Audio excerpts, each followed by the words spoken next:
Welcome, because you are now listening to From the Cart Path with your host, Trent Roberts, bringing you tips, support, and player recognition and education with the experts for parents and junior golfers in Indiana.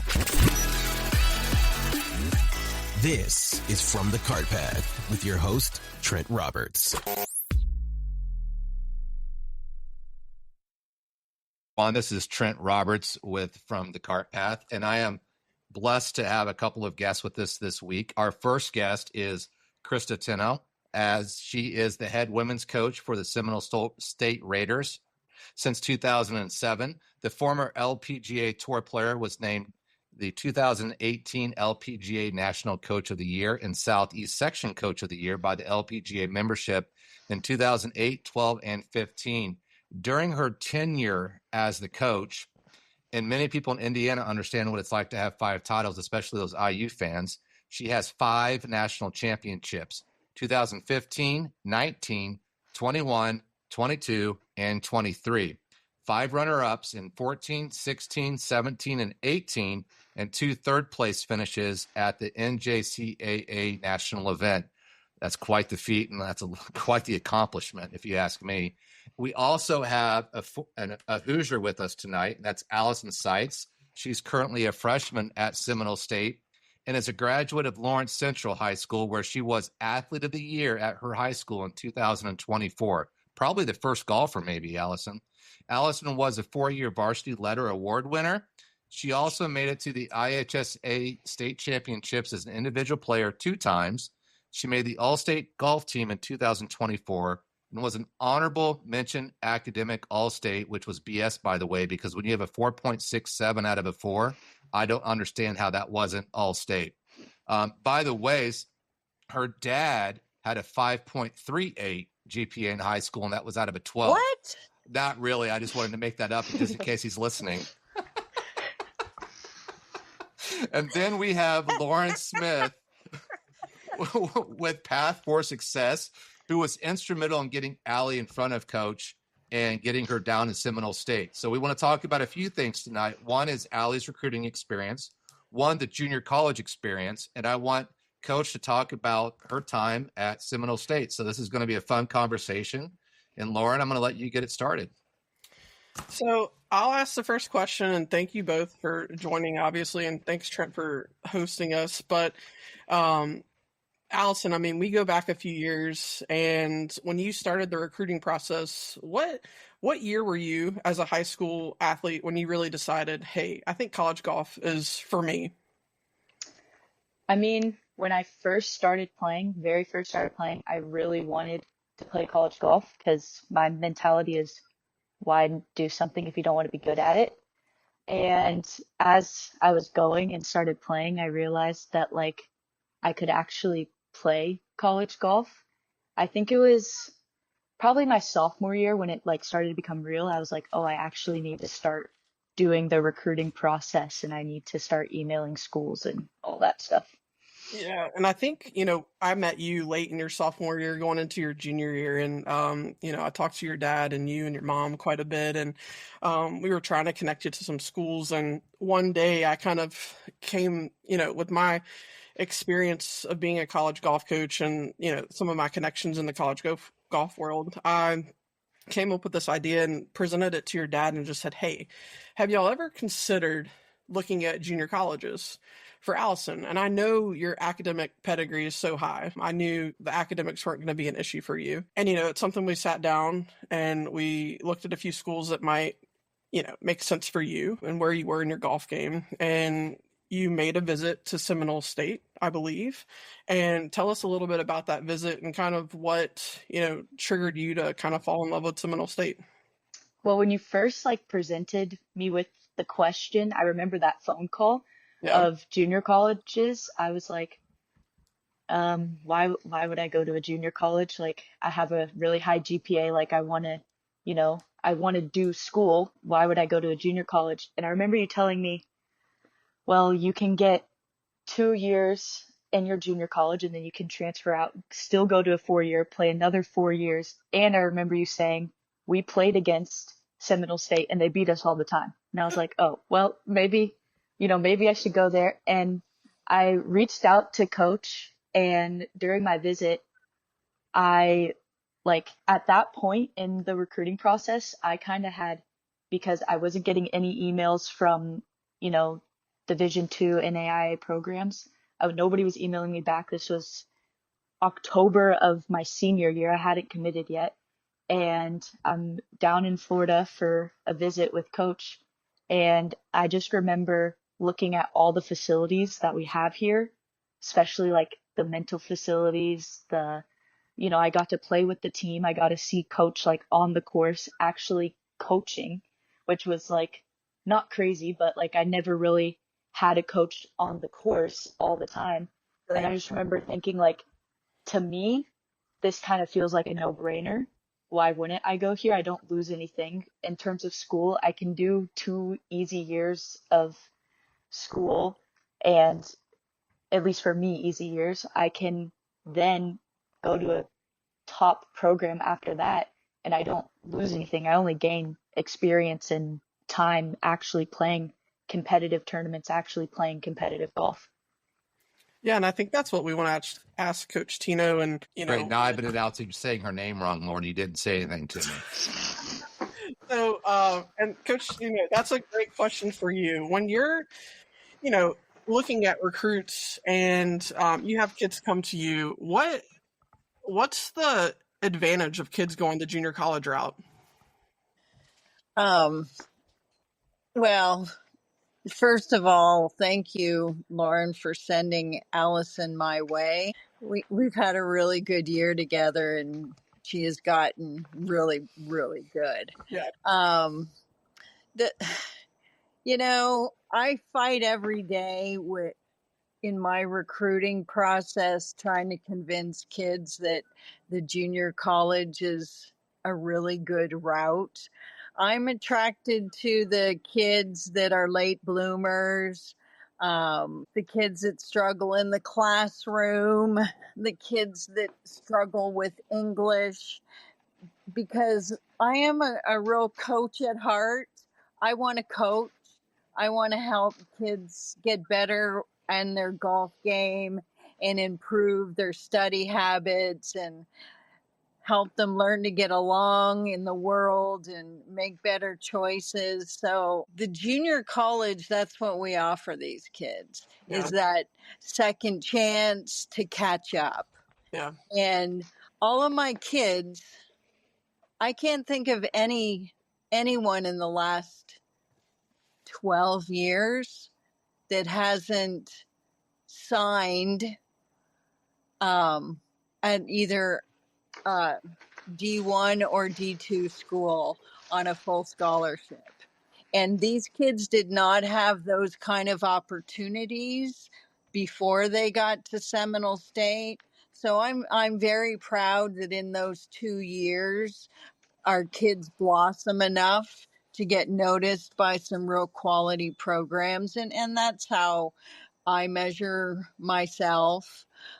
But it is a lot of coaching, and it's a lot more coaching that I'm sure they're doing at the D1 level.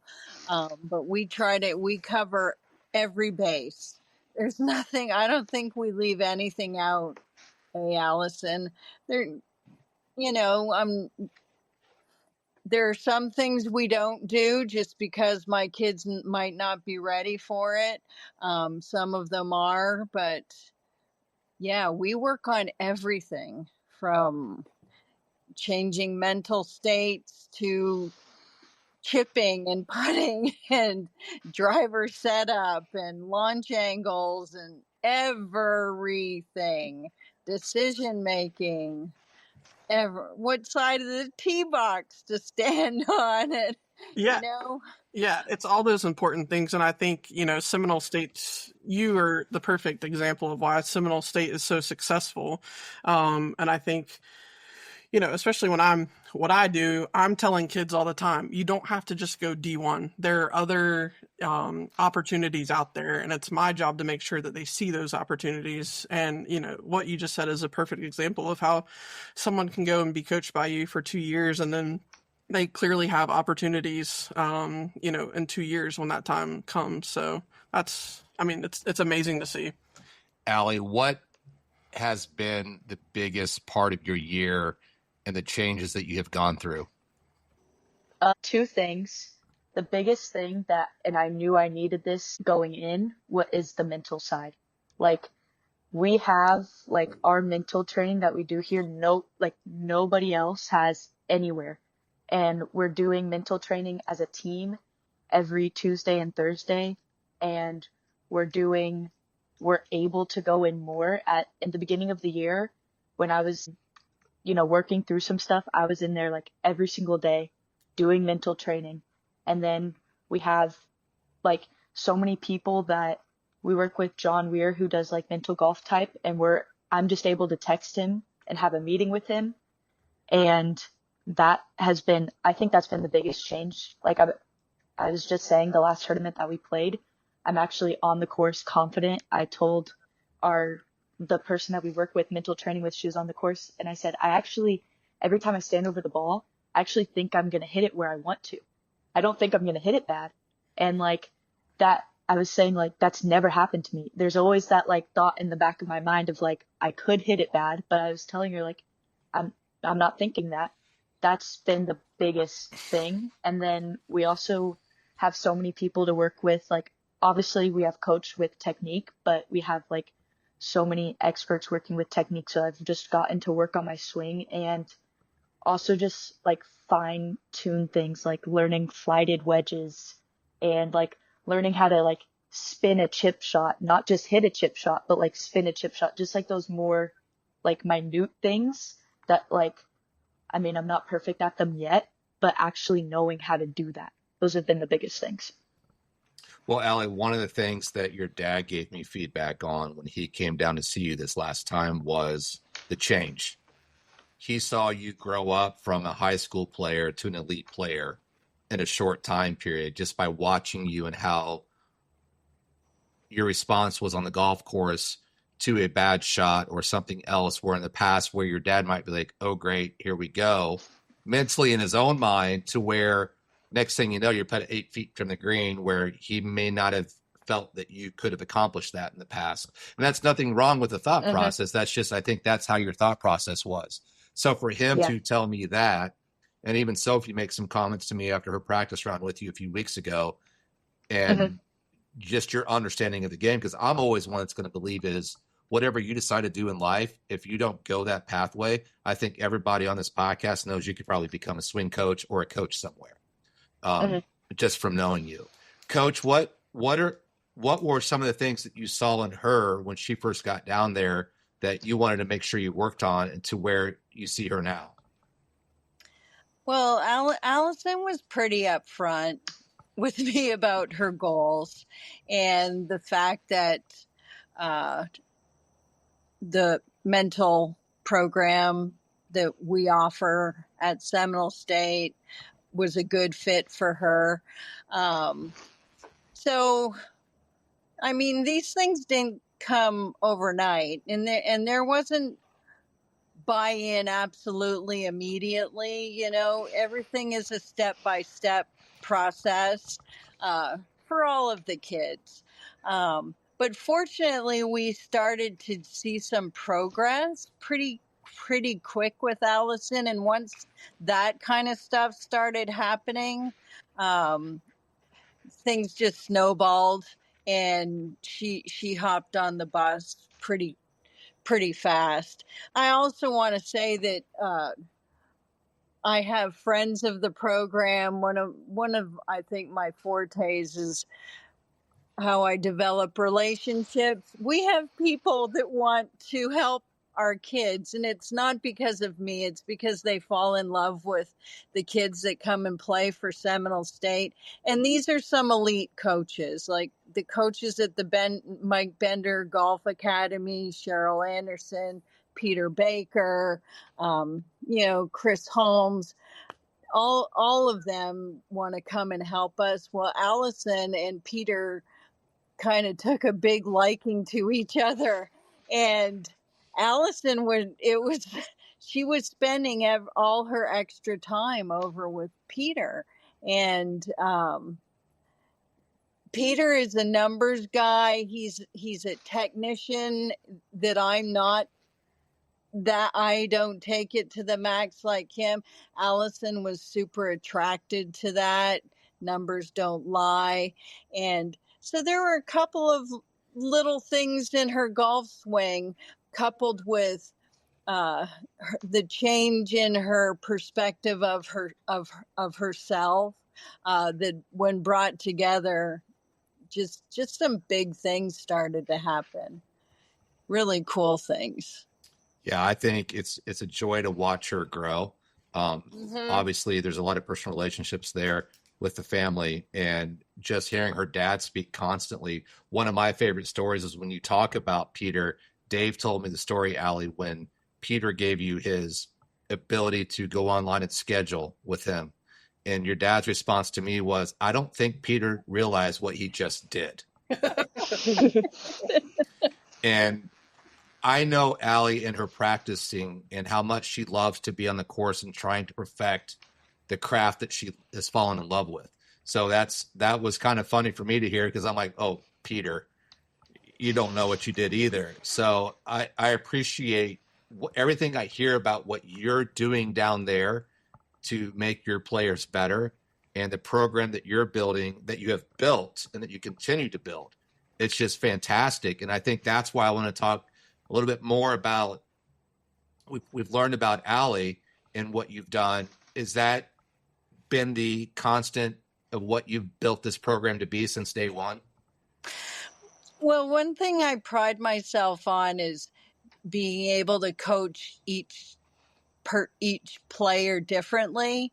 And it's why mental golf type is really pretty cool. We don't have time to get into the ins and outs of it, but every player has a different way of learning. They have different strengths and weaknesses.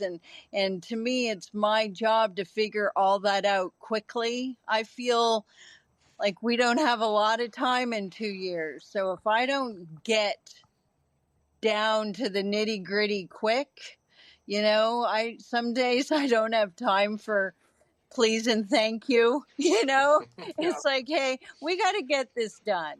So I have tricks to get everyone headed in the right direction. So yeah, using that first month to figure everyone out is kind of the key to how we get going here. And because I've developed so many resources, and let me tell you what, my budget, and I'm sure everyone who's listening here, Lauren, you'll get a kick out of this. I can't wait. My budget is $19,000. And that has to pay for all my gear for the kids, golf bags, gloves, balls, umbrellas, rain gear, all that, and travel. And you know what tournaments cost. They average about $2,500. Yeah. So I not only fundraise, but most of the stuff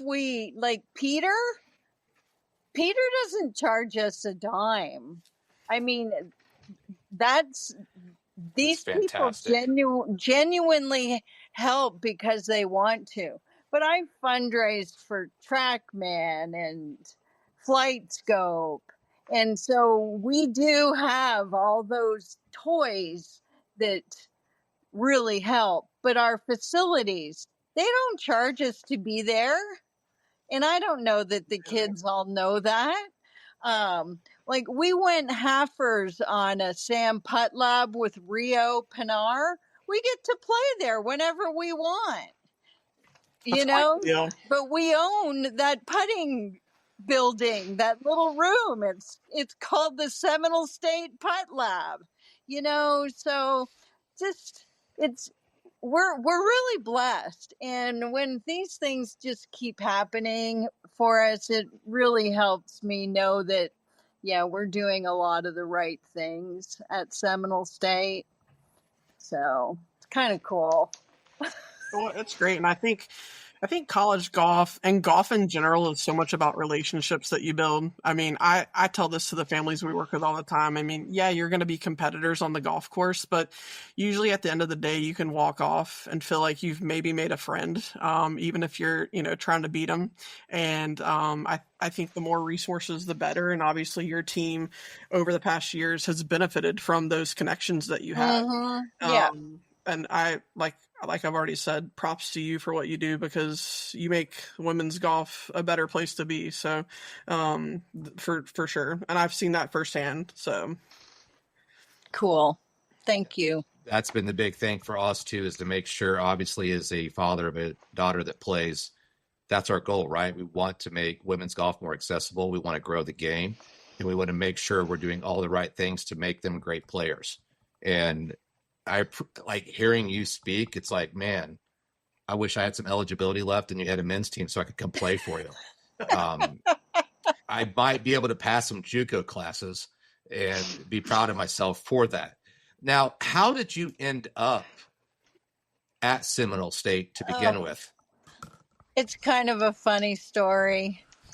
When I left the tour, I in fact, the whole time I was on tour, I still taught in my off season, and I really am a teacher coach by nature. I found it difficult on tour just because of how obsessed you have to be with yourself, and I'd rather be out working with someone else. But I was teaching John Scarpino, who was the registrar at Seminole State and kind of the assistant athletic director. So I taught him for a couple years, and his best friends and his kids, and so we had a nice relationship. Well, he told me that they are going to start a women's golf program and asked if I would be interested, and I immediately said no. I said no. And he said, why not? I said, because right now I get to create my own schedule, come and go as I please. I have a dream life. I said, why would I want to start coaching that 7 days a week, 24 hours a day? Come literally on. never off. And I said, I've never done it before. Coaching is a whole different animal. And he said, anyway, probably 6 or 7 months later, he brought it up again. And he said, Christa, the funding is there. They're opening the position. Would you reconsider and please send your resume in? And again, I said no. Again. And so a week later, he said, okay, this is the last time I'm going to ask. Will you send in your resume? I said, sure, I'll send my resume in. But John, this is not what I want. He wasn't going to stop until he got what he wanted. No. And I cannot believe this. I went through 2 or 3 interviews. And oh my God, I'll never forget. I was out walking my dogs and my phone rang. It was John. And he said, well, Christa, the school's made a decision and I'm calling to give you, to tell you that you're the next, that you are the first women's golf coach at Seminole State College. And I didn't say anything. My stomach did a somersault. and I got hot. And I thought, Oh, crap. holy shit, my life has just changed. So my first, how many years? Maybe 3 or 4 years. It was a part-time decision or a part-time position.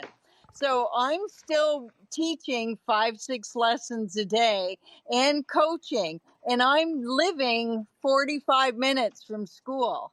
So it's a nightmare. And I'm learning how to recruit. We had nothing. My office was in a closet.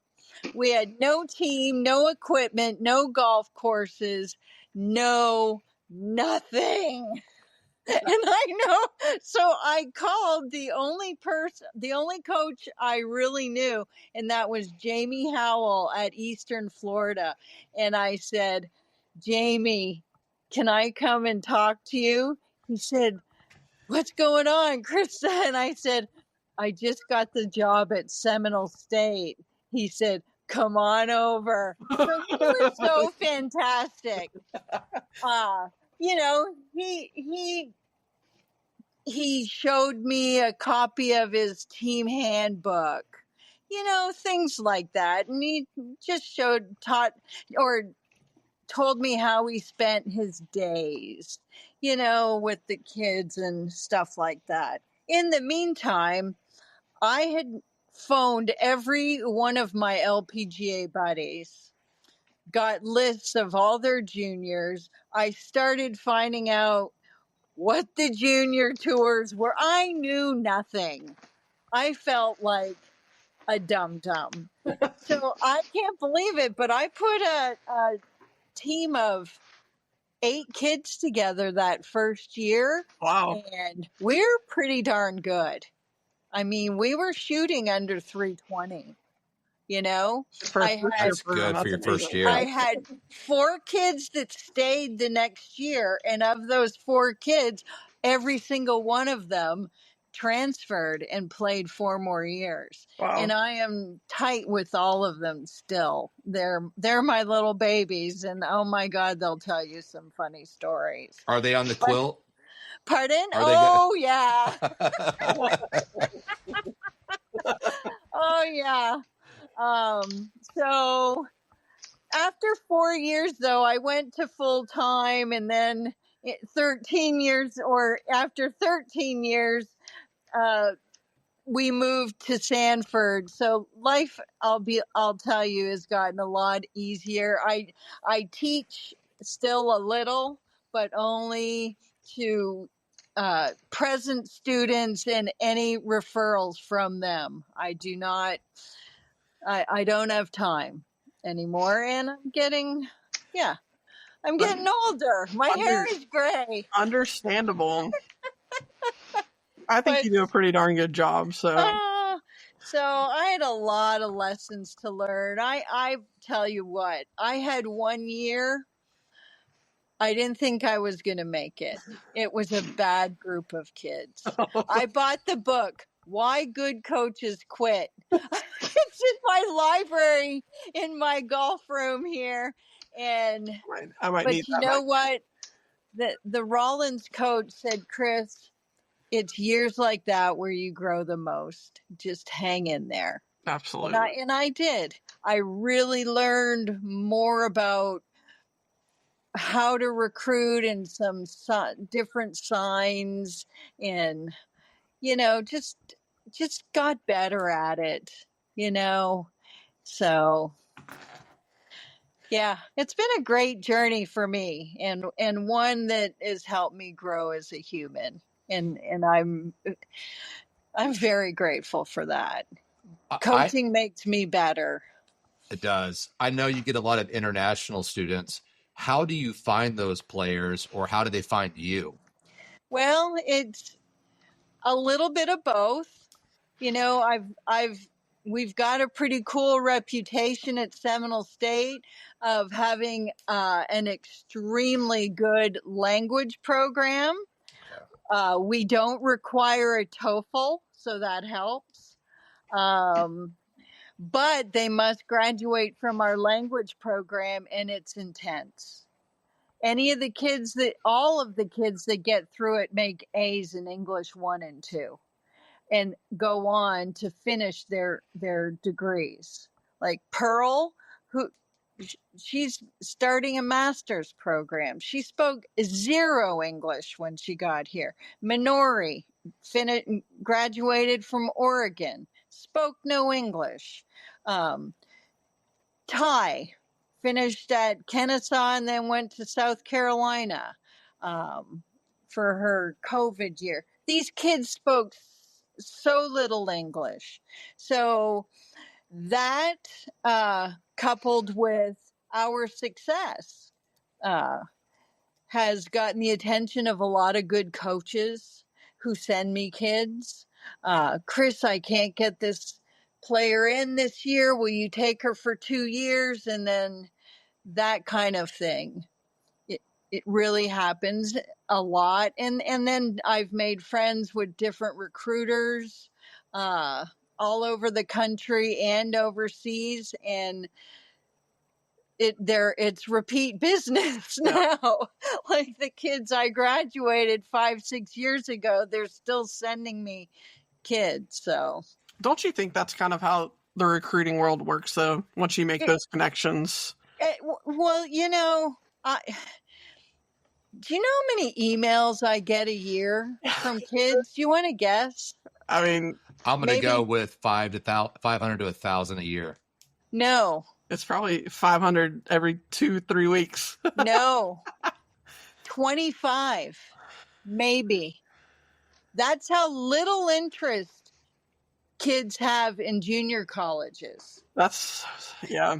So I have to go find these kids. Yeah. Because no one is knocking on my door. Yeah. I don't know if it's that way with the guys programs, but it's really sad that people just don't look down that D1, D2, D3, NAIA, and then they stop.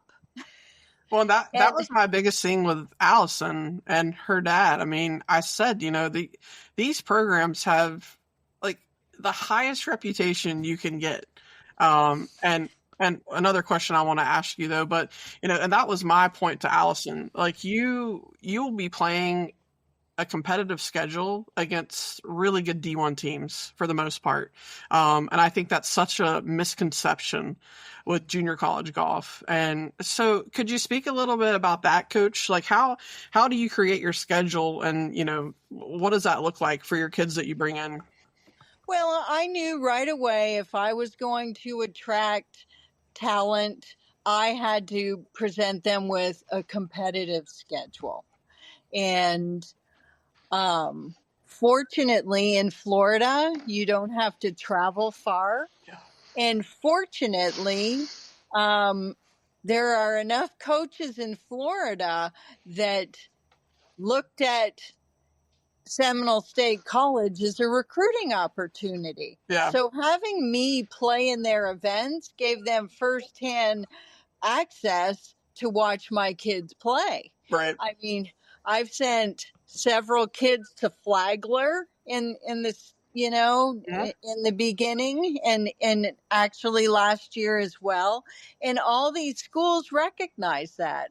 We played more D2 events and NAIA in the beginning just because we weren't at that elite level yet. But every single year I forged new relationships and got the nerve up to ask more and more people to play in their tournament. I got really lucky 4 or 5 years ago. One of my juniors played for Auburn, a guy, his name's Jay Mosley. He went to school with the UCF coach who I got to know very well. And then she ended up going to Louisville. Well, Louisville hosts their 2 big events in Melbourne, just down the road. Yeah. So we got an invitation. We finished freaking 3rd in that tournament against Michigan. I mean, every Oklahoma. That year we were so stacked. It was crazy. But that's just how things happen. Like Western Kentucky hosts a great event in Central Florida. They invite us to. Uh, I'm friends with the Mercer coach. Michelle always has us up there. I made friends with the JU coach, so we started getting invited to their event. Yep. And the Stetson always had us.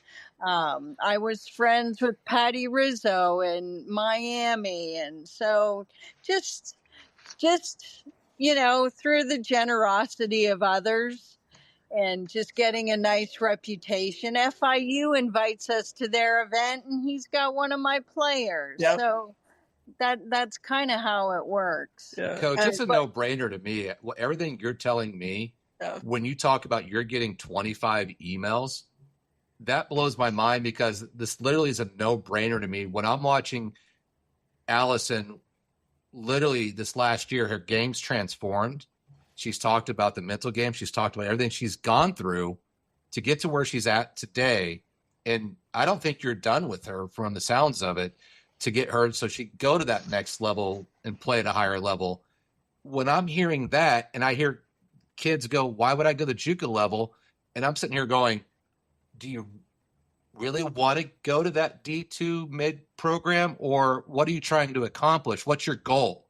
And I just don't think they look at that. And I'm looking at it going, 2 years focusing on my game, take some classes that aren't so difficult for some people while focusing on your game. Where do I sign up? Well, academically, basically, we're getting all their core courses Correct. taken care of in a smaller classroom size. Yep. So, and we do. I think we do a really good job of staying on top of academics. It's a small enough department that we have a lot of checks and checkpoints where no one slips through any cracks and doesn't graduate, or so academically, I believe we rank pretty high up I think there. it's great. I think, well, Yes. and that's what you're going to do your first 2 years anyways. Yes, exactly. So you're not missing out. No. And if you need to be in trigonometry, like Jane, when she took the SAT or in the math class that she was put in was like the highest one we offer. You know what I mean? So she got to, but we have all that we need, so you don't come here and yeah. Yeah, you definitely don't feel like you're lacking. And No, they are not lacking. And Allison, to that point, talk about what's it been like, to play in a competitive schedule and see maybe some of those coaches of programs that you might be eyeing down the road. What's that been like for you? I think it was when I was looking at Seminole, one of the biggest things that I considered. It's nice to go to tournaments, and when you're playing junior golf, you're taking your score that you played at, in Indiana, we play some good tournaments, tough courses, it's not easy, but if you're 15 hours away, like I am, I could send my scores to coach and she doesn't know if I what the course was like, all those things. So when you're playing the tournaments, it's a direct one-to-one comparison. You can say, and we all do it at the end of the tournament. We're in the van and we're going, oh, I played just as good as the Stetson team, or, oh, I played just as good as whatever team, I could go there. And it's that direct comparison. And because that's we're all always thinking, where am I going next? Where am I going next? Even though we try to not, but you do recruiting in high school, and then you get into college and you're like, oh, no more recruiting, but you got to do recruiting again. And it's nice to see that direct comparison.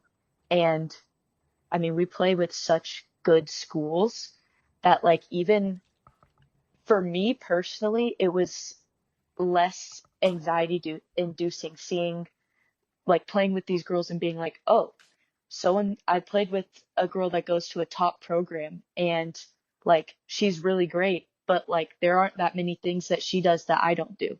Oh, I have potential, those types of things where and you get to actually see how the coaches are on the course, and you get to see, like, you get to ask the girls, and they're not looking at you from like a potential recruit. You get to ask them questions about, that's one thing I do when I'm playing. I'm always asking the girls I'm playing with, so what do you guys do for practice? How's your coach? Like, all those types of things. Like, every tournament is an opportunity.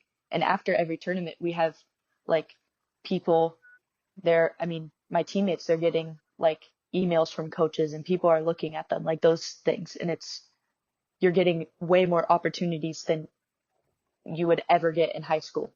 Yeah. Yeah. And as much as I tell them, I will make sure you are well taken care of, they still fret.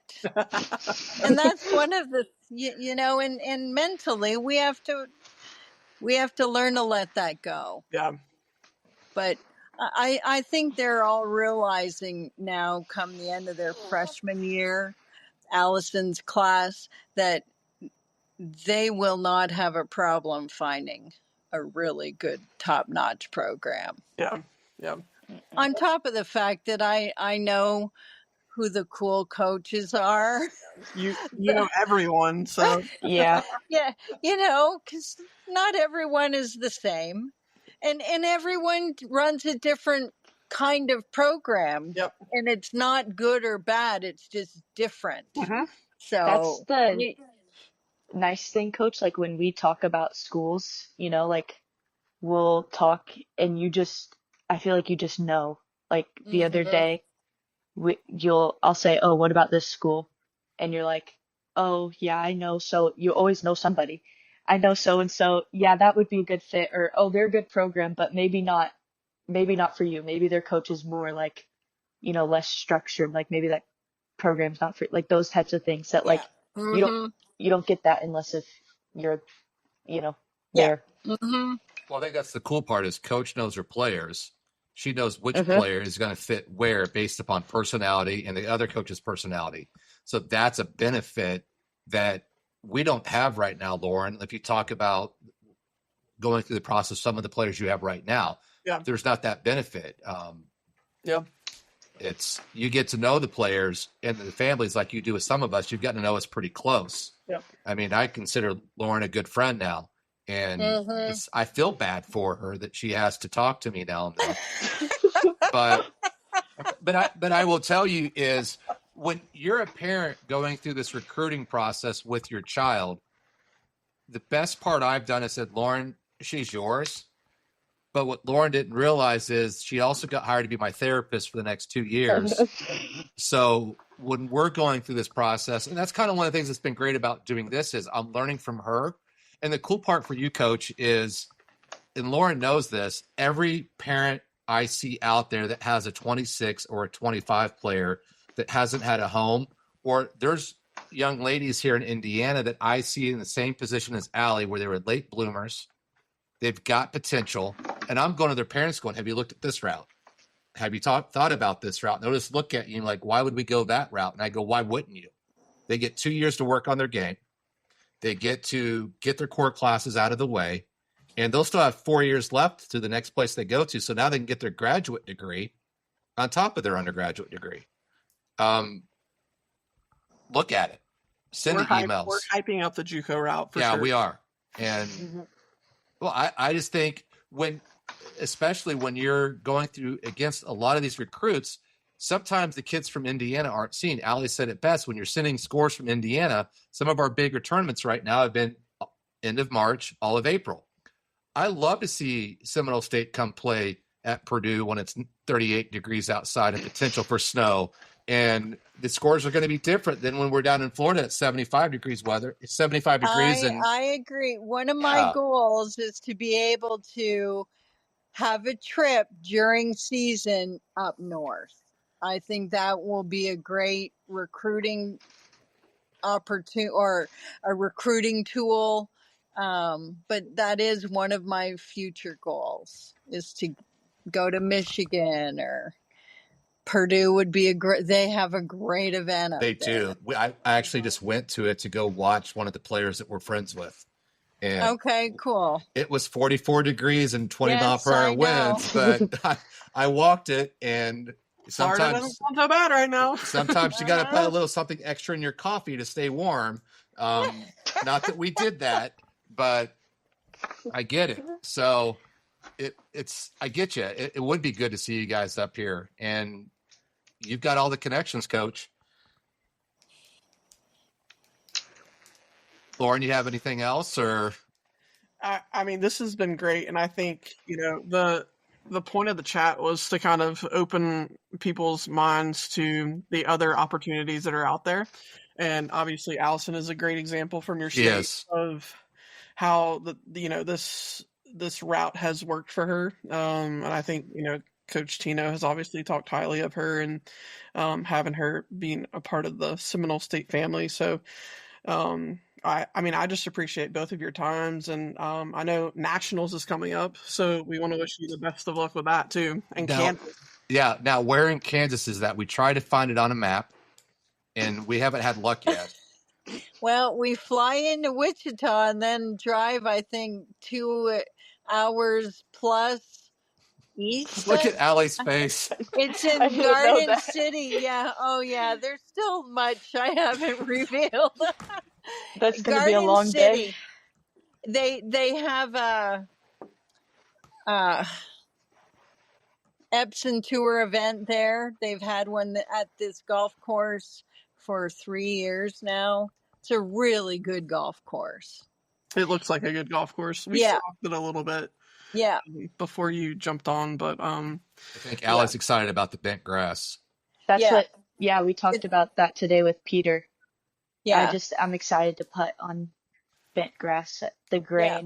They're very readable. We putted very well 2 years ago when we won. They've redone 6 greens, so I'm a little disappointed because my yardage books were amazing. Yeah. And they've redone, I think, 3 or 4 holes.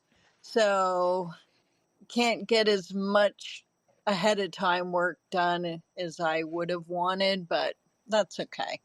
They'll be ready. You still have the good juju going out there, though. Yeah, we do. Yeah. You do. And I'm excited to see it. I know, Allie, your dad was quite excited that they're going to have live scoring. He does. Dave is a lot like me when it comes to when you're not there. And it's hard as a parent when you're not there, when you care as much and you care about everybody on that team. He's like me, live 360. And where's she at on the course? Oh my gosh, she's in the water. Dave, she's not in the water. The GPS doesn't. Yeah. My favorite is when the kids pop up. How come they're in somebody else's house? No, they're not in the house. So, oh God, we're excited to see how Seminole State does. To be honest with you, I want to see you guys do great, and we want to see Allison perform quite well. We know she will, and Allie, we're proud of you. I know Lauren's proud of you. I'm proud of you. And I know everybody back home is proud of you. And Coach Teno, how lucky are we to have you come on here and talk about the JUCO route and how great it would be for players to look at that. And I challenge to those who listen, and I'm going to put it out there as well. Let's get you some more emails. I want you to come in one day and be like, why do I have 50 emails on here? Now she may come back and say, I get 500 emails a day. Don't send me any. So we wish you luck, and we thank you for your time. Thank you very much for having Allison and I on here. It's been a blast. Yes. And Lauren, it's good to see you doing something that you are really, really good at. She is. For sending Allison my way. Of course. Thank you. And she's fantastic. Yes. Thank you, everybody. All right. Mwah. Thank you. Bye. Thanks for listening to this episode of From the Cart Path with your host, Trent Roberts. Please be sure to like and subscribe on your favorite podcast platform so that you never miss an episode.